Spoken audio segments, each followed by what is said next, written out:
Hello, everyone. Welcome to today's live broadcast of Fundamentals of Spray-Dried Dispersion Technology, presented by Pharmaceutical Technology and sponsored by Bend Research and Capsugel. Capsugel's Dosage Form Solutions business unit, with the addition of Bend Research and NCAP drug delivery, solves customers' most pressing product development challenges, including bioavailability enhancement, modified release, abuse deterrence, biotherapeutic processing, and inhalation formulation.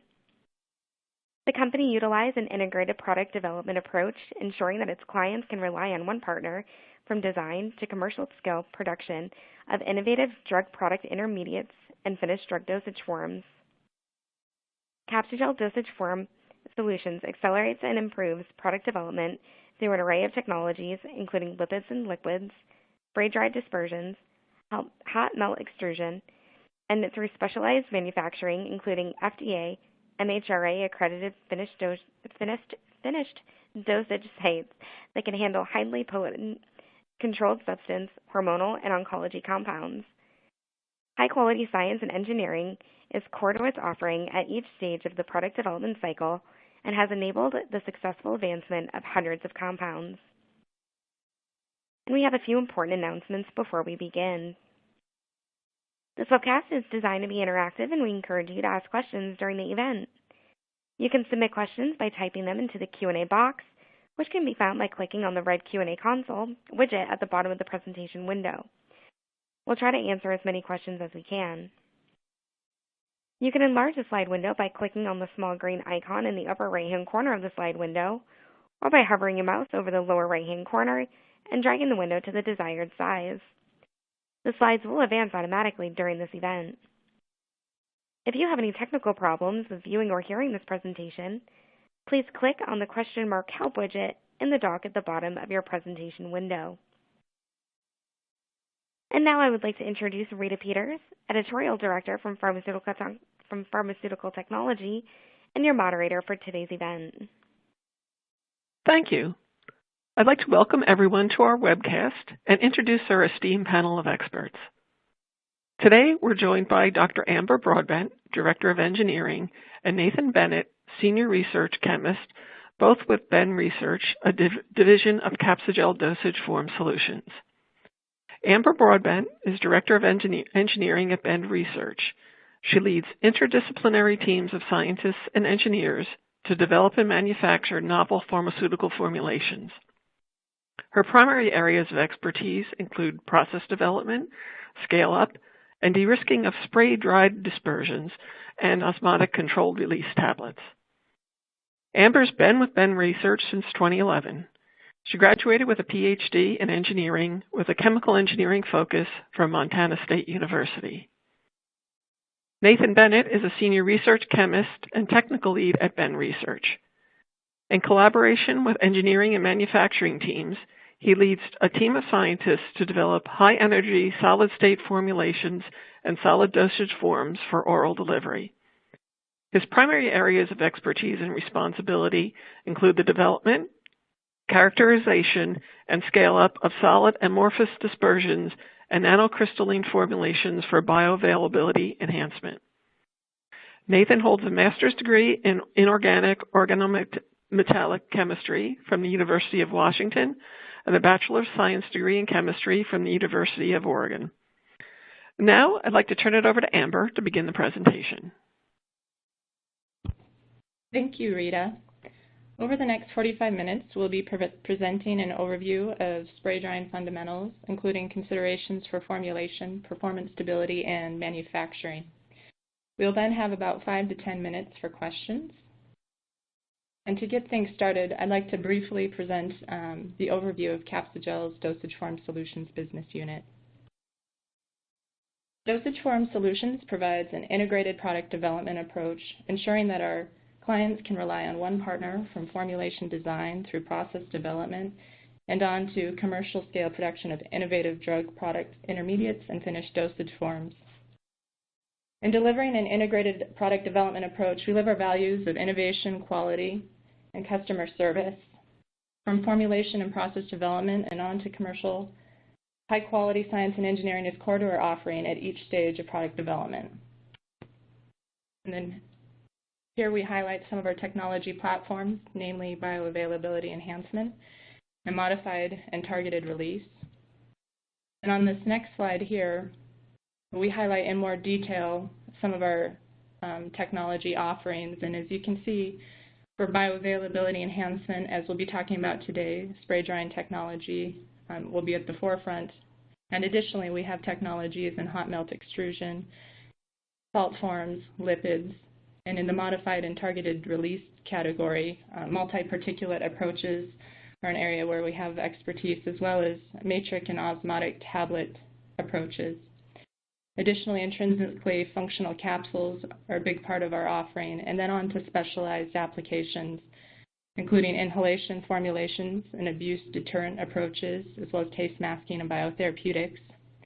As you can see, we have a lot of breadth and depth in this wide range of technology offerings. And our goal is not to vend technologies. We'd rather use our expertise and strong foundation in science and engineering fundamentals to identify the right formulation and process for our clients' problem statements. So with that brief introduction, go ahead and turn things over to Nathan to get us started on the topic of the day, spray drying fundamentals. Thanks, Amber. In our talk today, we're going to introduce and give an overview of spray dry dispersion technology. We will also describe some of the foundational science and elements of our experience in the successful development of SDDs. A successful program must yield a product that addresses the problem statement. It has to be stable, and you have to be able to make it. So performance, stability, and manufacturability are the cornerstones of a successful development program. Let's start with a little context. One very common problem statement in the pharmaceutical industry is the bioavailability enhancement of low-solubility drug candidates. A survey of literature and industry partners shows that a significant majority of new drug candidates are in the BCS class 2 and 4 space with low solubility. As portfolios across the industry are driving toward these compounds, the need for enabling technologies continues to grow.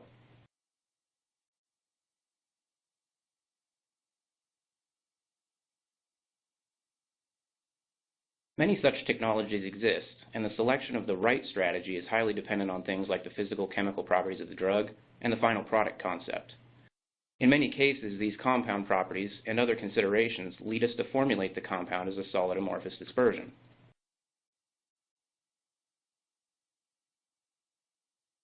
Amorphous dispersions are well precedented. They have been around for a while, known in the literature for over 40 years, and there are several products on the market. Bend Research has extensive experience in formulating and manufacturing solid dispersions. A recent count showed that we've taken more than 1,000 compounds through preclinical animal studies and more than 100 low-solubility compounds in human clinical trials. One of the technologies we use to make amorphous dispersions is spray drying. Spray drying is a process in which the drug and excipients are dissolved in a common solvent and the resulting solution is atomized into a drying chamber.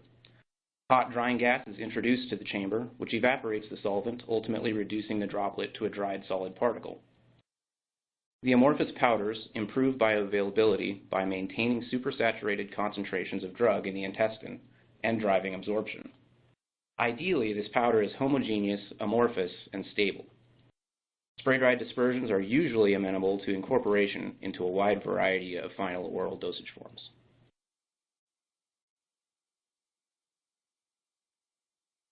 One of the great features of spray drying is how readily excipients can be incorporated into the process.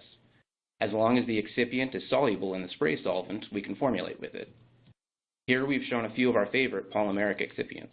If the drug is not prone to degradation under acidic conditions, these ionizable polymers across the top are often a good choice due to their high glass transition temperature and generally low water content in the solid state. At physiological pH in the intestine, the side chains on these polymers can ionize and form amphiphilic colloidal structures which inhibit API crystallization and help maintain supersaturation. And we'll talk a little bit about that later on when we talk about performance of the SDDs. Where acid-mediated degradation is a concern, we can turn to non-ionizable polymers and avoid the chemical stability problem. Some of those are shown across the bottom of this slide. Since these polymers are not amphiphilic, we will sometimes add other excipients such as surfactants to the spray-dried formulation to help prevent precipitation of the hydrophobic API in a supersaturated intestinal media.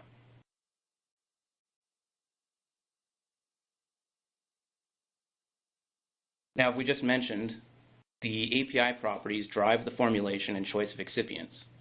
Over time, we have developed formulation guidance maps that correlate fundamental physical-chemical compound properties with common problem statements. For example, if we are evaluating a compound with a high Tm over Tg ratio, we know right away that it will be prone to crystallization.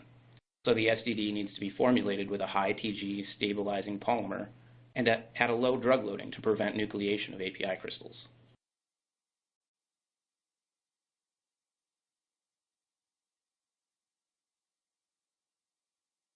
So we've discussed briefly how SDDs are formulated and how they're made, and Amber will discuss the process in greater detail shortly. But let's take a minute to look at how they work.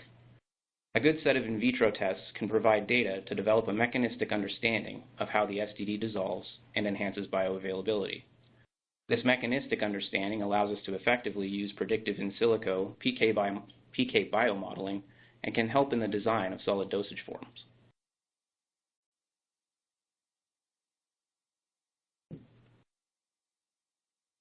Now, the dissolution mechanism of SDDs is highly formulation dependent, but it usually falls somewhere on a spectrum between the two extreme cases shown on this slide. The erosion pathway is shown across the top, and phase separation and disintegration of the SDD particle is shown in this lower pathway. In both mechanisms, water diffuses into the SDD particle and the polymer hydrates. If the drug is largely soluble in the hydrated polymer, the particle erodes at the edges, and drug dissolves and diffuses away from the particle at the boundary layer, similar to a classic dissolution from a crystal. On the other hand, if the drug is largely insoluble in the hydrated polymer, as is common for highly lipophilic compounds, drug-rich amorphous domains spontaneously phase separate from the particle. This leads to disintegration of the primary SDD particle and the formation of high-energy, high-surface area drug-polymer nanoparticles, from which drug can be sourced to the media. In our experience, the key solution species for absorption are the freely solvated drug and drug partitioned into biosalt micelles, which are in rapid equilibrium with the unbound molecules. These two species are able to diffuse rapidly across the unstirred boundary layer and supply high free drug concentrations at the epithelium, driving absorption. The drug polymer nanoparticles are too large for rapid diffusion across the mucus layer, but act as high energy, high surface area repositories for amorphous drug that maintain supersaturation and resupply free drug to the intestinal media as it is absorbed into the bloodstream.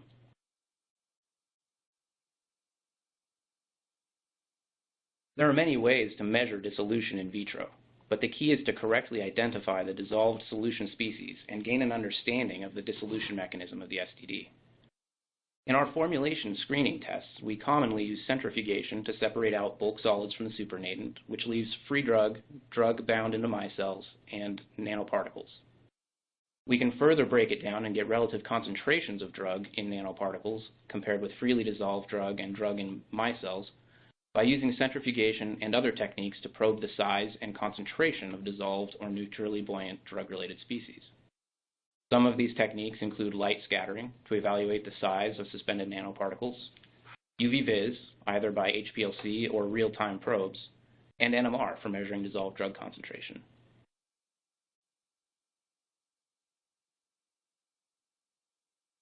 Here are a couple of case studies illustrating how the physical properties of the compound impact the dissolution performance of an SDD. In the first case, across the top, the compound is prone to crystallization, and the dissolution data reflects that. In one of the formulations, the drug dissolves rapidly, supersaturating the solution and then precipitating out. The second formulation uses a colloid-forming polymer to stabilize supersaturated concentrations of drug throughout the time course of the experiment. In the second example, we look at a compound from the high log P region of this guidance map, where slow dissolution rate leading to low in vivo exposure might be the primary failure mode. Since sustainment of supersaturation is no longer the primary risk, we might formulate with excipients designed to maximize the dissolution rate instead of precipitation inhibition. In this compound space, particle size distribution of the SDD would be kept relatively small to increase surface area and dissolution rate. And drug loading might also be kept low to enhance the dissolution rate, as higher active loadings of a lipophilic drug could tend to make the whole dispersion more hydrophobic and slow to dissolve.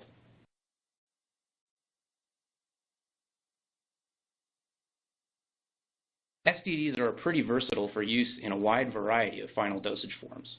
We show just a few examples here of immediate release and controlled release dosage forms that we've used successfully, but with good formulation and process understanding, you can put SDDs into all kinds of dosage forms.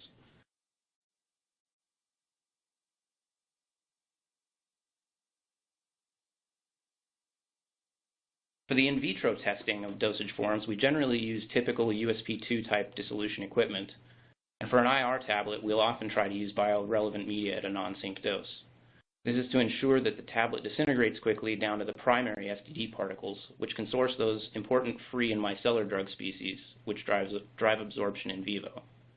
Running the test under non-sync conditions allows us to understand the relative ratios of the important free and micellar drug species relative to nanoparticles that might be sourced by the spray-dried dispersion. This data shown on the slide here shows an example of an IR tablet, but test conditions and media choice are easily modified depending on the problem statement or the question being asked. A dissolution test of a controlled release osmotic tablet, for example, will look different than the dissolution test for an IR tablet. Another way we can dose SDDs is to encapsulate them. With good formulation work, SDD dosed in a capsule can yield comparable dissolution performance to SDD dosed in an IR tablet of the same SDD.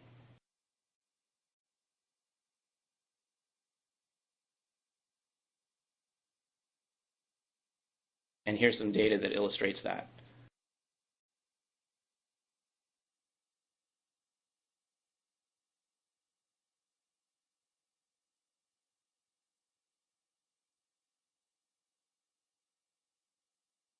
Okay, so we've spent some time looking at the performance of spray-dried dispersions. Now we'd like to discuss some concepts and approaches to evaluating the stability of kinetically stabilized amorphous dispersions.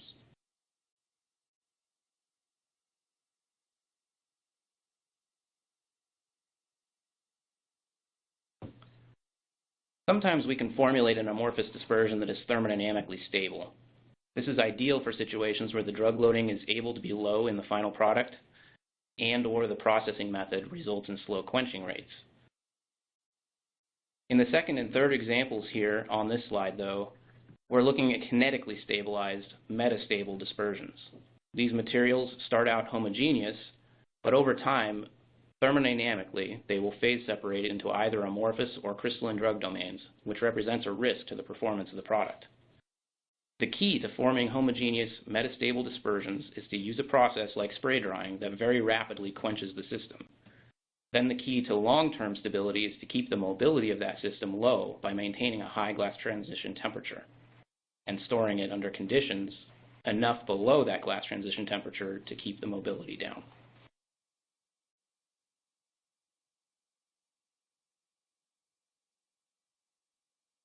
To help understand these concepts, we routinely use the Flory-Huggins model. This is the same model used to predict similar solvent and polymer solubility chemistry, and while there are many assumptions that go into the model, it's very pragmatic and a useful way of thinking about mixtures of a small molecule API in a large molecule polymer matrix. At low drug loadings, the model predicts that it should be possible to make thermodynamically stable mixtures. At some point, however, it is possible to push too much drug into the dispersion such that the delta G of mixing is greater than 0, meaning that the mixture will spontaneously decompose. This is the unstable zone, where it is actually impossible to make a homogeneous mixture. There are a range of active loadings, however, where it is possible to make a homogeneous system with a delta G of mixing is less than 0, but phase separation is favorable thermodynamically because the drug-polymer ratio is not at the thermodynamic energy minimum. These are the metastable or kinetically stabilized dispersions that we spend a lot of time studying. And as I mentioned previously, reducing the mobility of the dispersion is key to stabilizing these materials.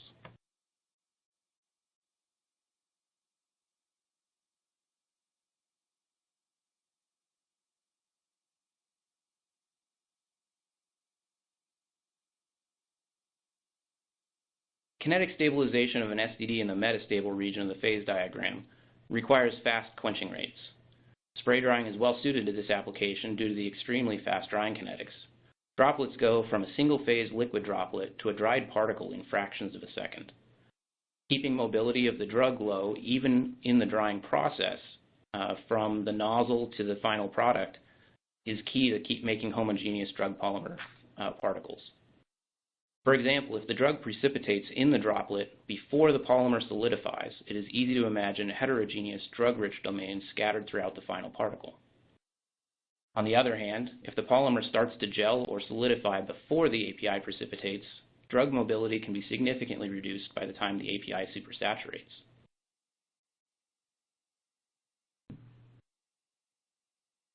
So now that we've made the dispersion correctly and have a homogeneous, kinetically stabilized amorphous system in hand, how do we go about understanding or predicting the shelf life or long-term stability of a product made from this powder?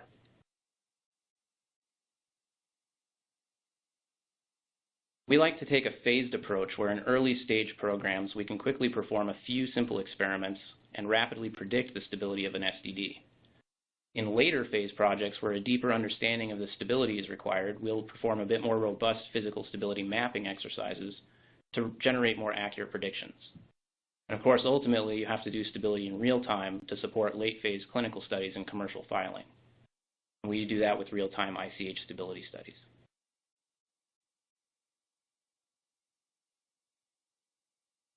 We use a wide range of tools for analyzing the physical stability of SDDs and the physical state of the spray-dried dispersions as well, such as scanning electron microscopy to look at crystallization on the surface of particles. Calorimetry is used extensively to measure the glass transition temperature of spray-dried dispersions, by modulated DSC usually, and evaluate the rates of crystallization. We use isothermal calorimetry for this as well. Additionally, we use powder X-ray diffraction to quantify crystal formation and polymorphism, even at extremely low levels.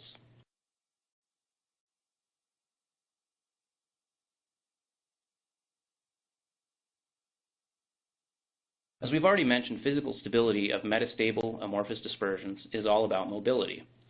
Here's one example of how we develop guidance for physical stability in early phase programs.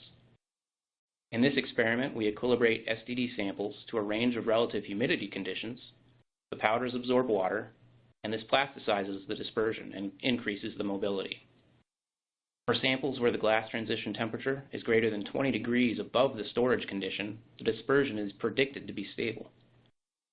If the TG is less than 20 degrees above the storage condition, crystallization may occur, as shown there in the example of the 75% RH storage sample. The TG of the dispersion at 75% RH is only 6 degrees above the 40-degree storage condition, and as the SEM image in the upper right shows, crystallization was observed within 3 months of putting the SDD up on stability at that condition. This data can be used to guide formulation in early phases, since both drug loading and polymer choice can impact the glass transition temperature. Or perhaps the data might indicate that the SDD needs to be packaged to protect it from water.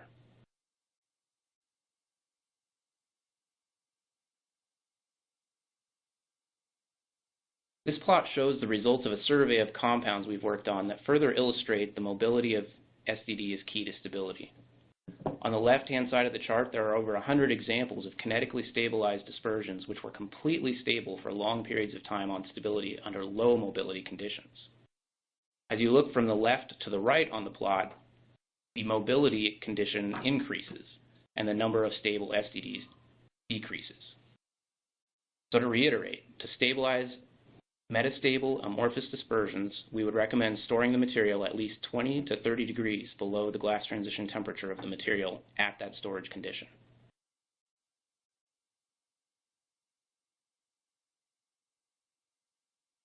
In later phases, or on projects where a thorough understanding of the physical stability of the amorphous dispersion is required, we can perform calorimetry experiments to map out the predicted physical stability over long time spans.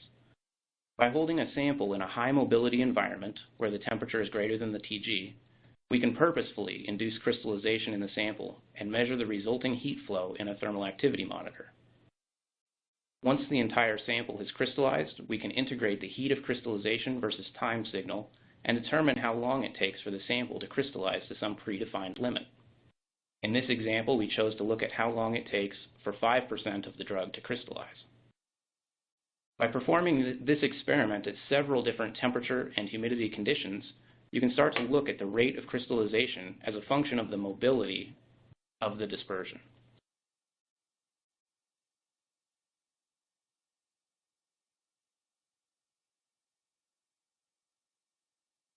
In the plot on the left-hand side of this slide, we've plotted the log of the time to that predefined 5% crystallinity versus the mobility condition that it was stored at, which is represented by the Tg over T on the x-axis.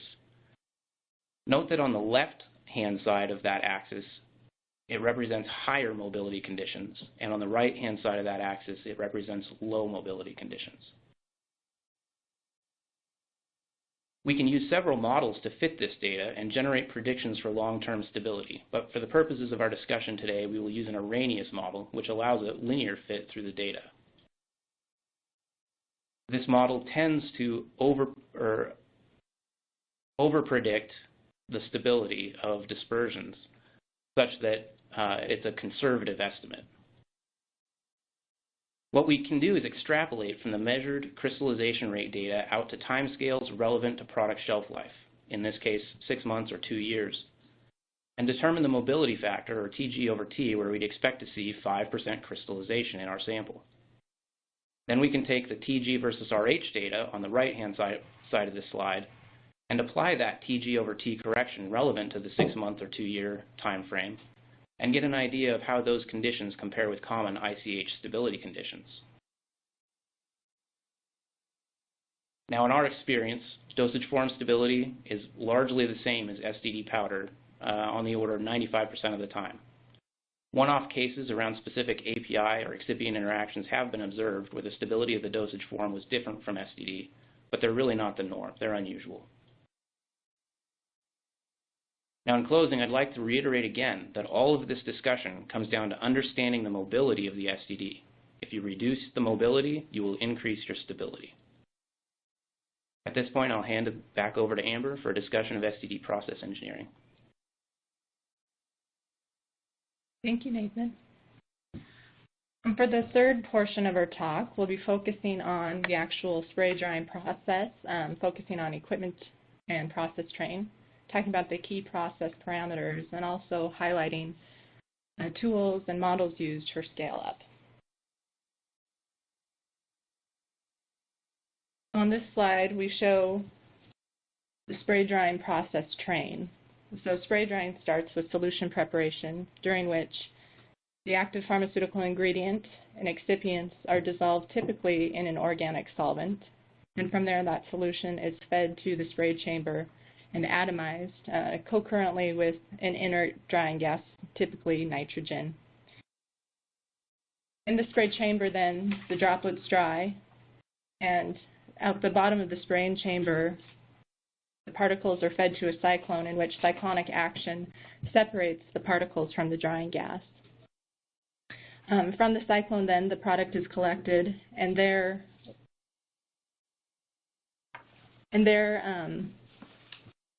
typically then carried on to secondary drying, with the reason being that the particles typically are not sufficiently dry and residual solvent coming out of the spray dryer. That can be done. Process parameters can be tuned, but it's not particularly efficient. So we typically use, for smaller scale, early phase, we might use tray drying as our secondary drying. And as we scale up and get to later stage trials and eventually onto commercial, then we tend to go to agitated vacuum drying. So going back to the product collection box then, once the bulk of the powder has been removed from the drying gas then is passed through a series of filters to remove any residual small particles that it might have escaped past the cyclone. And from there, for smaller scale dryers, then the drying gas coming out of the dryer is sent out of the system. And then for larger scale dryers, the drying gas is actually recycled. So in the closed loop recycle operation, then the drying gas is fed to a condenser in which the solvent is condensed out. The majority of the solvent is condensed out of the drying gas, and then the drying gas is fed to a heater and fed back into the system. So that's the high-level overview. And then on this next slide, focusing in a bit more on the spray dryer, we'll talk about the key process parameters for the different components. So for the feed solution, the key parameters include the solution flow rate, the solution temperature, and the nozzle pressure, or atomization pressure, at which the solution is delivered to the nozzle. For the drying gas, the variables, macroscale variables that describe the drying gas include the drying gas flow rate, its temperature, highlighted here is the inlet temperature, and then the condenser temperature dictates how much solvent vapor is recycled into the spray dryer.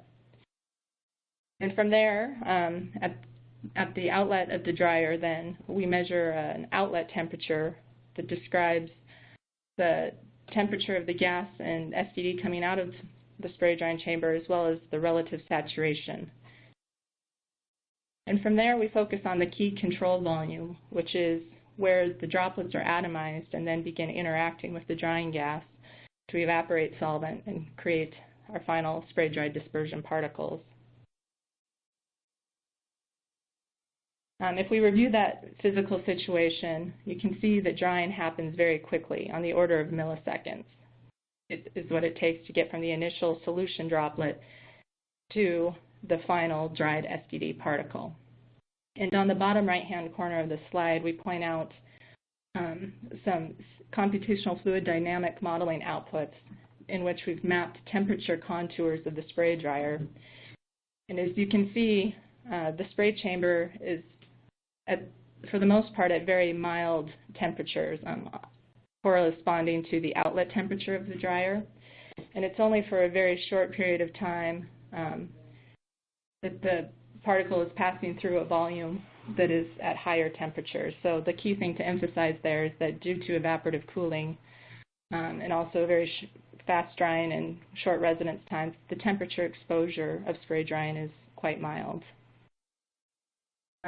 Additionally, product attributes are quite tunable. And of course, as Nathan pointed out, spray drying has been commercially demonstrated many times. And the other CFD contour at the bottom right-hand corner of the slide points out particle tracks, showing for the light blue region, the wet droplet, then going to a skin droplet for the red, and then the dark blue highlighting the dried particle. So again, this is emphasizing how fast drying takes place.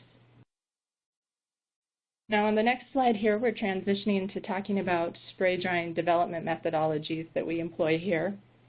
The purpose of these methodologies are really to minimize the amount of API and time required to get to a robust formulation and process. And these tools also then feed into building a solid quality by design foundation. Now, we won't have time today to cover all of the different tools and models that are used, but we've published a paper which is highlighted on the bottom of the slide that talks in more detail if there's interest there. And for today, we'll focus on the key main aspects of spray drying, which are droplet formation and droplet drying. So to start, on this slide, we're talking about droplet drying and the macro-scale thermodynamic process that occurs. So on the right-hand side of the slide, we point out the key control volume and highlight the fact that your standard mass and energy balances can tell you a lot about your process before you ever even run an experiment.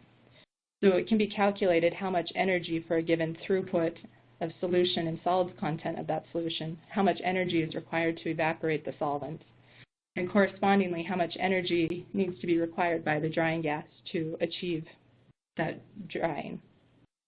And then on the left-hand side of the slide here, we point out a thermodynamic operating space where the y-axis highlights the specific drying ratio, or the ratio of solution flow to gas flow. The x-axis highlights the inlet temperature of the drying gas, and then the colored contours in this plot highlight constant outlet temperature regions, and the dashed lines highlighting constant relative saturation conditions. And then we've drawn an illustrative thermodynamic operating space that's defined by the formulation and equipment/processing constraints. So for instance, the maximum inlet temperature can be defined based on the formulation's browning temperature as a conservative estimate. You want to make sure that the process equipment is cooler than that at which there could be an impact to physical or chemical stability. From there, Additionally, there could be constraints to to your equipment and how high an inlet temperature can be provided. And then from there, you want to make sure that you're manufacturing such that the relative saturation of the SDD exposure is not too low. If the case being you want to avoid actually spray painting and not getting dry powder out of the spray dryer. And then with respect to your liquid to gas ratio or specific drying ratio, at too low a throughput, you can have efficiency constraints that don't make spray drying economically feasible. And then as another example, then your formulation constraints. There can be on the outlet temperature region both thermostability and density considerations where you wouldn't want to be too high in your outlet temperature. And we'll follow up with outlet temperature impact to particle attributes on the next slide. So SDD attributes such as compressibility and bulk density often correlate well to outlet temperature and relative saturation at the dryer outlet. So due to the nature of the film-forming polymers used in spray drying manufacture, we see a skin formation on the droplets immediately after solvent evaporation begins. And on the left-hand side here, a video was just played showing the behavior of droplet drying exposed to colder conditions and higher relative saturation, or essentially slow droplet drying. And what you could see there is that for the cold and wetter conditions, the skin remains pliable as the particle forms, and the resulting SDD then ends up collapsing onto itself, forming this sort of shriveled raisin morphology that we saw. Conversely, on the right-hand side of the slide, this droplet was exposed to hotter, drier conditions, which results in a faster drying rate. And in that case, the skin ends up becoming more rigid earlier on in the drying process. And as the partial pressure within that droplet increases, it can actually exceed the external pressure and sort of blow up the droplet, creating this balloon-like morphology that we saw. And so what this ends up doing is having your drying conditions, your drying rate, largely dictate morphology, density, and compressibility of particles. So that was sort of the high-level introduction of thermodynamic and drying rate considerations, and now we'll talk a bit about atomization. So here we've highlighted a pressure swirl nozzle. Pressure swirl, though there are a lot of different types of atomizers used, pressure swirl nozzles are preferred often for spray drying due to their ease and robustness of operation, narrow droplet size distributions, and scalability. So how pressure swirl nozzles work is that the solution is introduced at high pressure through a swirl insert, which imparts angular momentum to the flow, and as the flow then comes out of the orifice, it fans out into a liquid sheet. And this actually causes film formation, and the instability of this results in ligament breakup and eventually droplet formation. So with that, the droplet size distribution which results is a function of the nozzle geometry, the operating parameters, nozzle pressure and solution feed rate, and then solution properties, viscosity, density, and surface tension. And there is abundant literature out there looking to predict droplet size as a function of these parameters, though I'll say that it can be challenging to do that robustly. So as such, on the next slide, we've highlighted a tool we use in-house to directly measure droplet size distribution, velocity, and fluxes. And so here we use phase Doppler particle analyzer to measure those characteristics of atomization.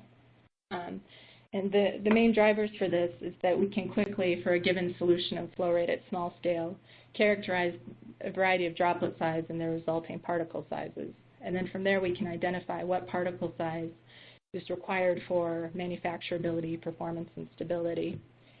And then as we go to scale up, we can reproducibly, as throughput increases, identify the nozzle and atomization parameters required to achieve that same droplet size.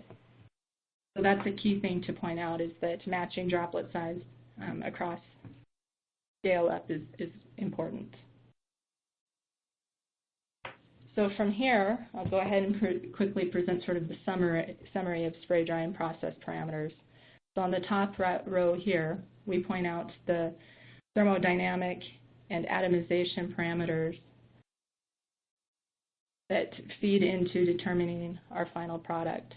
On the second row, we specifically point out the relation of the variables highlighted on the top row into the dependent variables.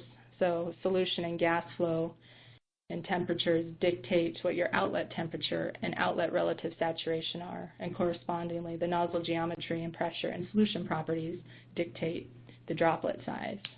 And from there, those dependent variables feed into defining your critical quality attributes, such as particle properties, physical state, residual solvent, which then in turn dictate your performance attributes, so performance, stability, and manufacturability. And here quickly, we just wanted to point out the capabilities at Bend Research. So we have a whole train of different spray dryers, from our mini spray dryer, which produces on the order of hundreds of milligrams of material, in which we do formulation feasibility screening. We have a lab scale dryer where we can produce relatively small amounts of material at high yield. And then our PSD1 is sort of our process development workhorse, where we can make on the order of a few grams of material up to tens of kilos. And we use that oftentimes for clinical manufacturing as well as process development. And from there, we get into our PSD2 scale spray dryers. We have these for development and clinical and commercial manufacture, where we can make on the order of several kilos to hundreds of tons of material, or hundreds of kilos of material.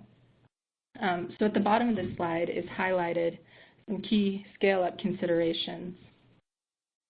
And with that, and going from sort of PSD1 scale and beyond, that's when you actually start recycling the drying gas, and that then impacts the relative saturation at the inlet and outlet of the dryer. Additionally, with scale-up, especially when pushing throughput,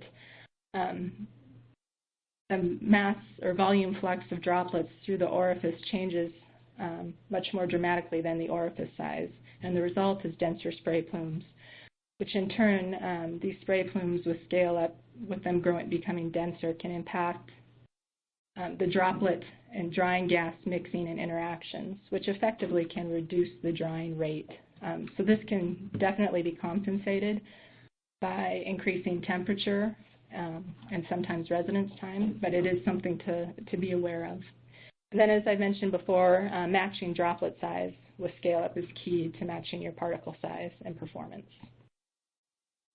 So from here, we'll move into some examples of how this data has actually been used. So on this slide, we're highlighting nozzle test stand data and how atomization and droplet size are determined using nozzle test stand. So on the top slide, we have solution feed rate versus atomization pressure. And you see the different colors. These correspond to different scales of spray dryer. And on the bottom slide, you actually see the same data set, but now we're looking at droplet size versus atomization pressure. And in order to achieve the same droplet size, as we scaled up throughput, it became necessary to go from roughly 300 psi atomization pressure to almost 1,300 psi atomization pressure. So thus it's clear why a droplet size target that can be achieved at larger scales and enable quality, stability, and performance within reasonable pressures must be ascertained early on in process development. Then here on the next slide, this is just a quick graphical representation of a thermodynamic operating space. And on this one, in addition to seeing the liquid to gas flow rate on the z-axis and the inlet temperature on the x-axis, we're now seeing also condenser temperature on the y-axis. So that front sort of right-hand corner then corresponds to hotter drying conditions, and the back that corner then corresponds to colder, slower drying. So here we have an example of an actual thermodynamic operating space or design space and how it was defined. So the blue line and blue plane correspond to condenser temperature limitations, where the condenser could not be operated any lower than -8°C. The red plane corresponds to inlet temperature limitations, where the drying gas was limited to less than or equal to 153. The green plane calls out where we had drying that was incomplete, so our relative saturation at the outlet was quite high. And so beyond that, we needed to be below that in order to have sufficiently dried particles. And then finally, the purple plane corresponds to wanting to make sure that we had sufficient compressibility for downstream manufacturing. So between the purple and green plane, between all these planes, we actually have data where we made materials at lab, pilot, and commercial scale to understand our design space and define it. Then on the next slide here, this is another example. So I talked briefly earlier about how outlet temperature and relative saturation largely correlate with particle properties such as compressibility and density.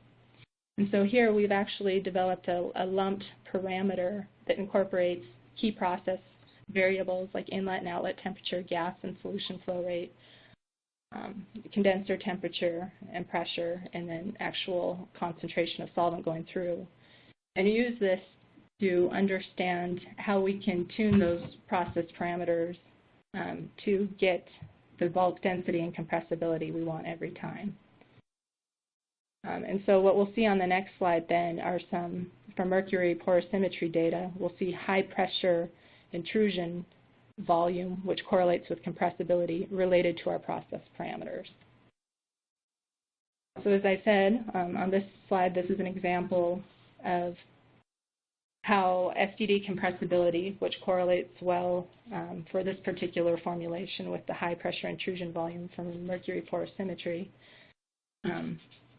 how that's related to that heat to mass transfer ratio or lumped parameter. And what we saw here was that we are able to say what compressibility was desired in the final particles, and then at each scale define which HMT ratio was required to hit that compressibility.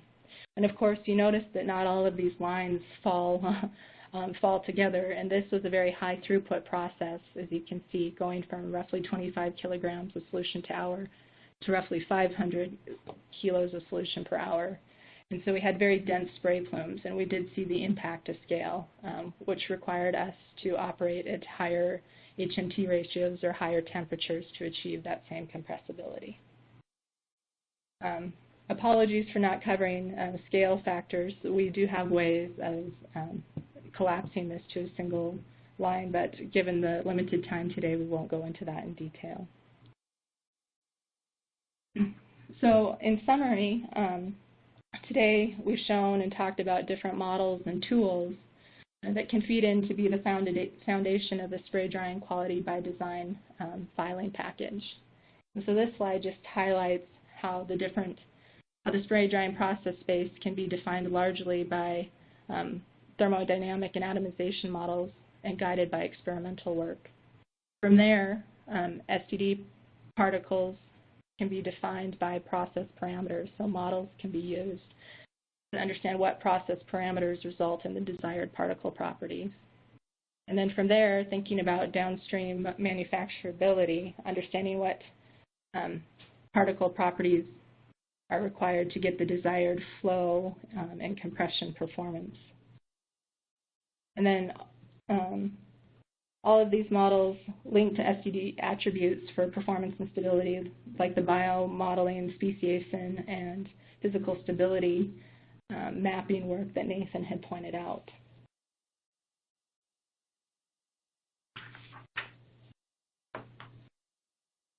So all of the work that we've described today forms the foundation of quality by design, which is aimed at identifying the functional relationships or models between our target product profile, which defines the desired product, and linking those to the critical quality attributes and then on to those process parameters which define those. We've used the different skill sets or tools at the bottom of this page to build these functional relationships and models. For example, under the sensors and analytical tool set, the dissolution work to identify species, SDD species, that feed absorption have helped us build mechanistic performance models and biomodels to predict in vivo performance. And similarly, the differential scanning and isocalorimetry that Nathan had highlighted are used to build physical stability models so that we understand where we fall with respect to stability. Science of scale experiments, such as the nozzle test stand that we highlighted, are used to understand what we have to do to maintain droplet and hence particle size as we scale up.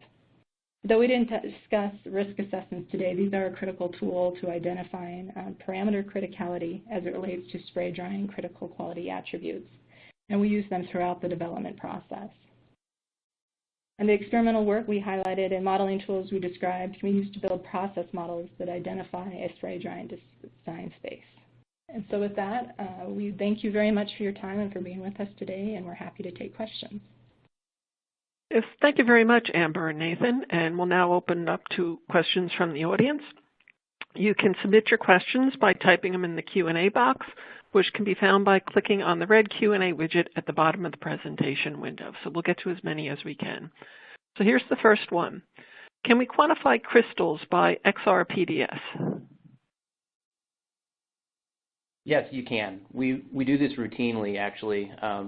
You can prepare quantitative standards of a known amount of crystalline material, and you use powder X-ray diffraction to get your signal, and then you can correlate the linear response of the X-ray signal to the known standards to quantify the amount of crystals in your sample.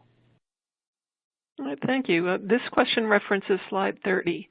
What technique was used to determine 5% crystallinity?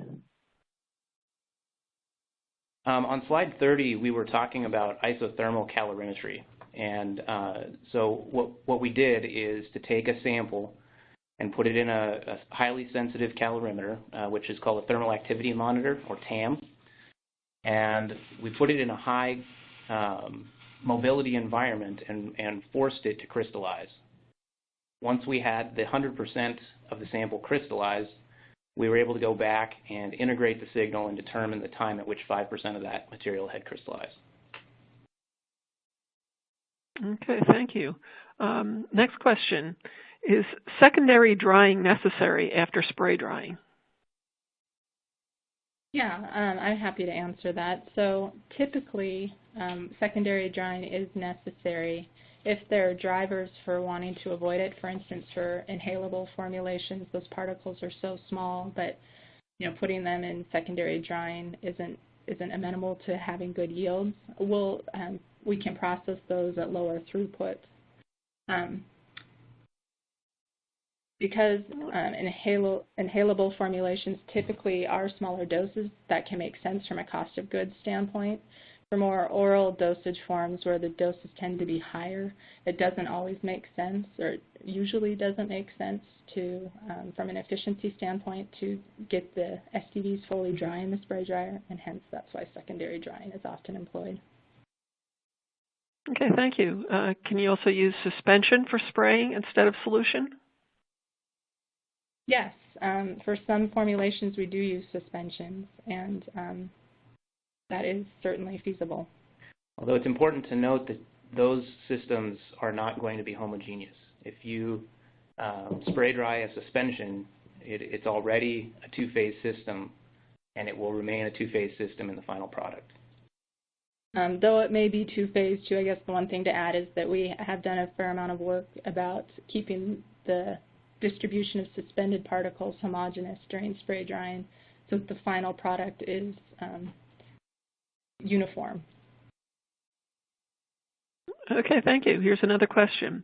What is the typical temperature used in the spray drying chamber and secondary drying chamber? That one really is formulation and solvent dependent. So solids content and solvent composition largely dictate that. And there are occasionally, though not super often, there are occasionally formulations that like to hang on to solvent, and if physically and chemically they can take higher temperatures than standard, we will do that to help speed along the secondary drying process in particular, and sometimes spray drying process. All right, I have a couple questions about droplet size. First, how do you find out the droplet size? So as far as measuring the droplet size, I mentioned we've used phase Doppler particle analysis rather. And with that method, it's a refractive method.